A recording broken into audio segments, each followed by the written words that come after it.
16,000 millionaires fled Britain in 2024. More than any country on Earth. More than China. More than America. More than the entire EU combined. Ray Dalio manages $150 billion. He predicted the 2008 crash. When asked if he's optimistic about Britain's future, his answer was one word: no. But this isn't about millionaires leaving. It's about why. And what happens when the capital markets that built an empire for 300 years suddenly die. Chapter 1. How capital markets really work. Capital markets are the invisible infrastructure of every economy. They decide who gets money. They decide which ideas get funded. They ultimately decide which companies exist and which don't. Imagine this. A 25-year-old has a revolutionary idea. He needs 10 million euros. In a functioning capital market, he finds investors willing to take the risk.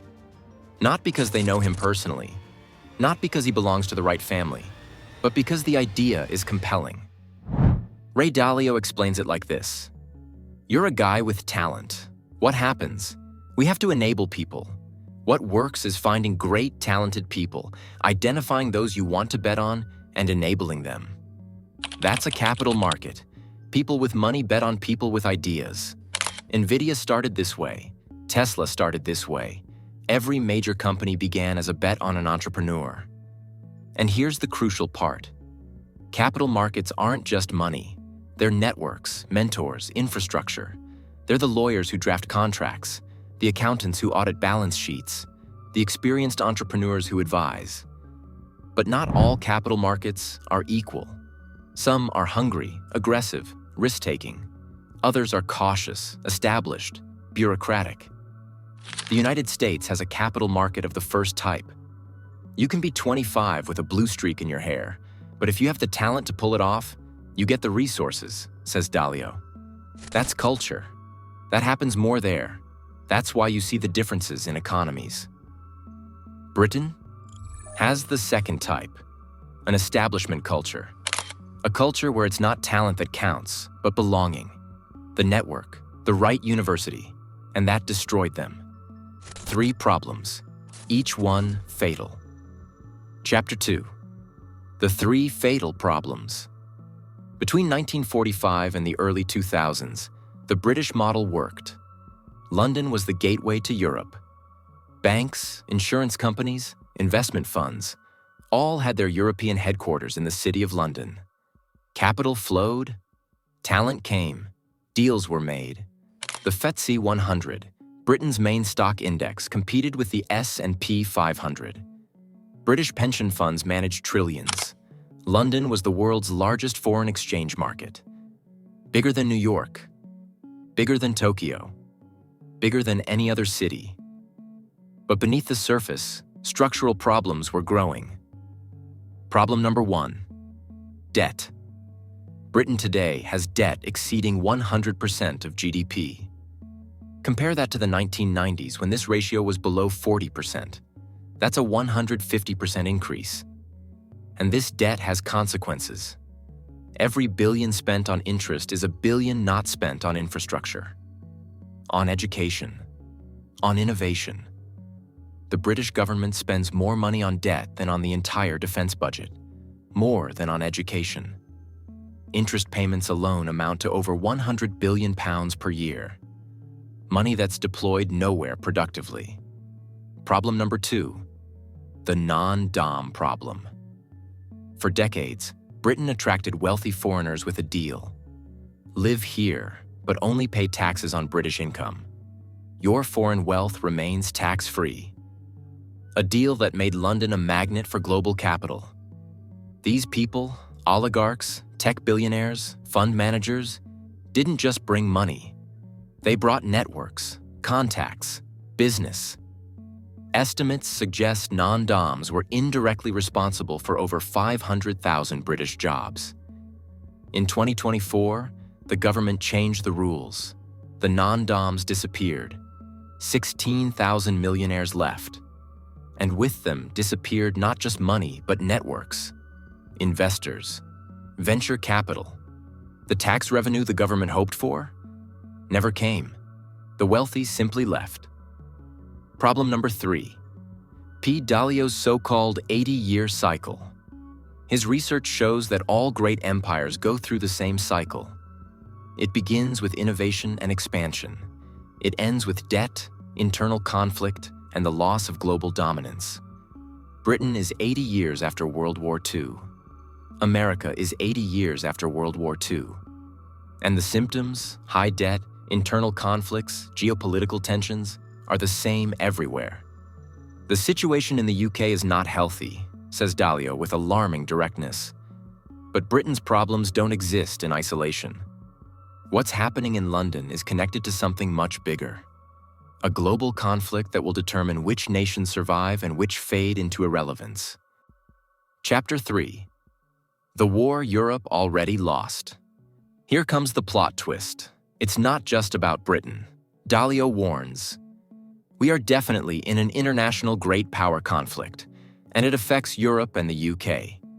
Where does the money for defense come from? It affects everything. Capital markets aren't isolated. They're connected to debt, to geopolitical tensions, to energy, to technology. When one market collapses, there are domino effects. And here's Europe's problem. None of the major EU countries has a capital market that can compete with the United States.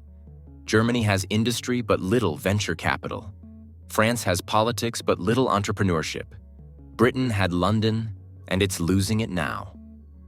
The others aren't really playing, says Dalio about Europe. They don't have the money for innovation and talent at the necessary scale. The technology war between the US and China? Europe isn't even in the game. And whoever loses the technology war loses all wars. The economic war, the geopolitical war, everything. Dalio is explicit about this. The question is going to be who wins the technology war, because the winner of the technology war is going to win all wars. They'll win the economic war. They'll win the geopolitical war because technology, and I'm not saying anything that hasn't repeated through history. Nuclear weapons won World War II. AI and quantum computing will win the next economic war. And Europe is spectacularly unprepared. But what does this actually mean for ordinary people? For businesses? For anyone planning their future? When capital markets collapse, 3 things happen. And they happen fast. Chapter 4. When capital markets die. When capital markets are weak, 3 things happen. First, talent leaves. The 25-year-old with the best startup idea doesn't apply in London. She goes to San Francisco, to Austin, to Miami. Anywhere capital is waiting for ideas. Second, innovation dies. Without venture capital, there are no risky bets. Without risky bets, there are no breakthroughs, no new Googles, no new OpenAIs. Third, the economy shrinks. Dalio is clear. You can't make generalizations about the United States. 1% of the population, about 3 million people, are doing incredibly well. Then there's the top 10% who are also doing very well. But the bottom 60%? 60% of Americans have below a 6th grade reading level. The middle class is disappearing, not just in the US, everywhere. And who profits? Dalio calls them the elite. In Greece, he says, the crisis wasn't the result of foreign investors. It was the result of Greek elites who profited from the collapse. The same is happening in Britain. While ordinary Brits struggle with rising living costs, while the NHS delivers worse results despite more funding, the wealthy buy up assets and hedge themselves. Governments know this. They try solutions. Britain tried taxing non-doms. Result? They left. The EU tries introducing more regulation. Result? Less venture capital. Germany tries saving industry. Result? Energy costs explode. Companies close. The truth is, says Dalio, that you need a productive and prosperous society. You need broad-based productivity and prosperity. But how do you create that? Dalio's answer is sobering. That's a difficult question that I'm afraid I'm incapable of solving. There's no easy solution. Reducing debt means austerity programs. Austerity programs mean social conflict. Social conflict means political instability. Political instability scares away investors. A vicious cycle. And right now, in 2024 and 2025, we're watching this cycle accelerate. What Dalio warned about is no longer a prediction. It's happening in real time. Chapter 5. The cycle repeats. 2024 and 2025 are making things worse. Britain isn't just losing millionaires, it's losing companies. HSBC is shifting parts of its operations to Hong Kong. Shell is considering moving to the US. Even ARM, the British chip design company, listed its shares in New York instead of London. Why? Because the capital market in London can't offer the valuations that New York can. Because the capital is missing. Because the depth is missing. And Europe? Germany is in recession. France is fighting political unrest. Italy has debt at 140% of GDP. Dalio makes it clear. If you have high debt, internal conflicts, are affected by geopolitical factors, and don't have a culture of innovation, the situation is not healthy. So the question is, when the best talent leaves a country, when capital markets dry up, when debt rises and innovation dies, who wins? Dalio's answer is clear: the United States and China. Europe isn't playing.